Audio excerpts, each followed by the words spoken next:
सरकारी कार्यालय म्हणजे नेहमीची गर्दी, गडबड आणि कामांची घाई.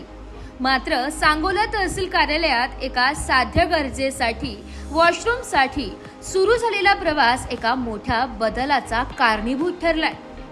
एक दिवस तहसील कार्यालयात कामासाठी गेलेल्या एका कार्यकर्तीला वॉशरूमची निकड भासली.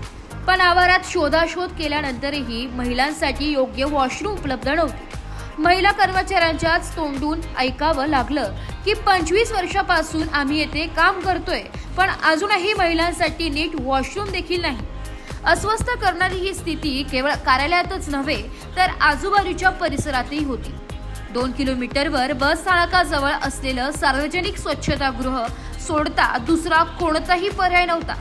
काही महिलांना उघड्यावर जाण्याची वेळ येत असल्याचंही धक्कादायक वास्तव्य समोर आलंय. या प्रश्नावर थेट आवाज उठवत संबंधित तहसीलदारांना निवेदन दिलं.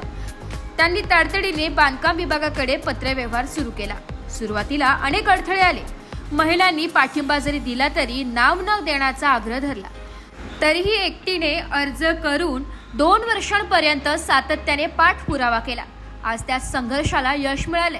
सांगोला तहसील कार्यालयात महिलांसाठी स्वतंत्र, स्वच्छ व सुरक्षित वॉशरूमची सुविधा उपलब्ध झाली आहे. हा बदल केवळ एका कार्यालयापुरता मर्यादित नसून तो एक मोठा संदेश देतो. जेव्हा एखादी व्यक्ती ठामपणे आणि सातत्याने गरज मांडते तेव्हाच व्यवस्थेत बदल घडतो. महिलांच्या आरोग्याच्या प्रश्नाकडे केवळ सुविधा म्हणून नाही तर मानवी हक्काच्या दृष्टिकोनातून पाहणं आज काळाची गरज आहे. गरज आहे केवळ आवाज उठवण्याची आणि चिकाटीने थांबून राहण्याची. ही एकटीची कहाणी नाही, ही त्या प्रत्येक महिलेची गोष्ट आहे जी दररोज आवाज न करता किंवा आवाज उठवून आपल्या हक्कांसाठी लढत आहे. ब्युरो रिपोर्ट, नाशिक लोकशाही न्यूज, नाशिक.